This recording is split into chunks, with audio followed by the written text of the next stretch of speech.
महाराष्ट्र में छत्रपति शिवाजी महाराज की मूर्ति टूटने के बाद से कोहराम मच चुका है। मामला यहां तक पहुंच गया कि मुख्यमंत्री और उप मुख्यमंत्री की फोटोज पर चप्पल बरसाए गए और ये किसी ने नहीं बल्कि सूबे के पूर्व मुख्यमंत्री रहे उद्धव ठाकरे ने किया है।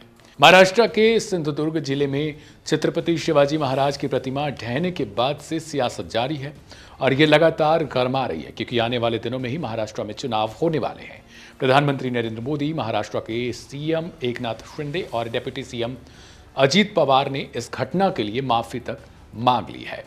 इस बीच आज तक पर छपी एक रिपोर्ट के मुताबिक यह पता लगाने की कोशिश की जा रही है कि आखिर छत्रपति शिवाजी महाराज की मूर्ति बनाने में इस्तेमाल की जाने वाली सामग्री और मूर्ति की ऊंचाई को किसने मंजूरी दे रखी थी। कुछ रिपोर्ट्स में कहा गया कि शुरुआत में 6 फीट ऊंची मूर्ति के लिए अनुमति दी गई थी, लेकिन बाद में मूर्ति को 35 फीट ऊंचा बनाया गया।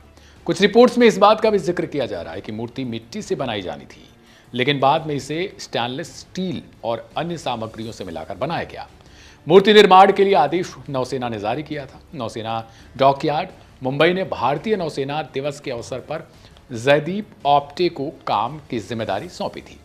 चेतन पाटिल को मूर्ति और बेस के लिए स्ट्रक्चर कंसल्टेंट नियुक्त किया गया था। निर्माण की निगरानी भारतीय नौसेना द्वारा की जानी थी। हालांकि भारतीय नौसेना ने कहा है कि उद्घाटन के बाद मरम्मत और जो रख रखाव है उसकी देखभाल करना राज्य सरकार की जिम्मेदारी और उसकी एजेंसियों की जिम्मेदारी हो जाती है। तो वहीं दूसरी ओर बात करें तो इससे लेकर विपक्ष सरकार की नाकामी बताने पर तुला हुआ है। एनसीपी एससीपी नेता राजेश टोपे का कहना है कि छत्रपति शिवाजी महाराज महाराष्ट्र का गौरव और आत्मा है। मुझे लगता है कि इस घटना ने इन दोनों को आहत किया है। सुनवाते हैं पहले राजेश टोपे की बाइट। देखिए, ये छत्रपति शिवाजी महाराज ये महाराष्ट्र की अस्मिता है, स्पिरिट है और मुझे लगता है कि इसको ठेस पहुंचने का काम इस घटना से घटी है और लोकशाही लोकतंत्र के माध्यम से यह जो आज जो निषेध मोर्चा किया जा रहा है वो एक लोकशाही का एक भाग है और इस तरह से परमिशन न देना ये भी लोकशाही का गला घोटने का काम है। तो सरकार ने इस तरह से गला घोटने का काम नहीं करना चाहिए, ऐसा मुझे लगता है। वही कांग्रेस नेता भाई जगताप का कहना है कि यह भूमि छत्रपति शिवाजी महाराज की भूमि के रूप में जानी जाती है।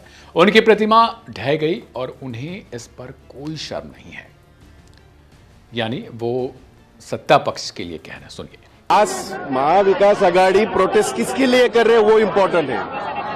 इस धरती की शान, महाराष्ट्र की शान, इस मिट्टी को छत्रपति शिवा की मिट्टी करके जाना जाता है, छत्रपति शिवाजी महाराज की मिट्टी करके जाना जाता है। उनका पुतला ढह जाता है और इन्हें इसकी जरा भी शर्म नहीं है। कह रहे हैं कि राजनीति मत करो और वो पुतला ढह गया है, उसके समर्थन में अगर ये भाजपा वाले और ये बाकी सारे लोग अगर ये कर रहे हैं, आंदोलन कर रहे हैं, तो शर्म आनी चाहिए। 13 करोड़ जनता इस महाराष्ट्र की माफ नहीं करेगी। चलिए, फिलहाल ये देखना दिलचस्प हो जाएगा कि आने वाले समय में, क्योंकि महाराष्ट्र में विधानसभा चुनाव होने वाले हैं, ऐसे में छत्रपति शिवाजी जो है उनकी प्रतिमा ढहना कहीं ना कहीं राज्य सरकार यानी वर्तमान सरकार जो है शिंदे और बीजेपी, इसके अलावा एनसीपी अजीत गुट, इन सबके लिए कहीं ना कहीं सरदर्द बन चुका है। और ये सिरदर्द आखिर कैसे जाता है?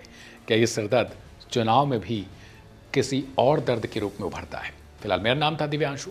आप देखते रहें वन इंडिया हिंदी। नमस्कार।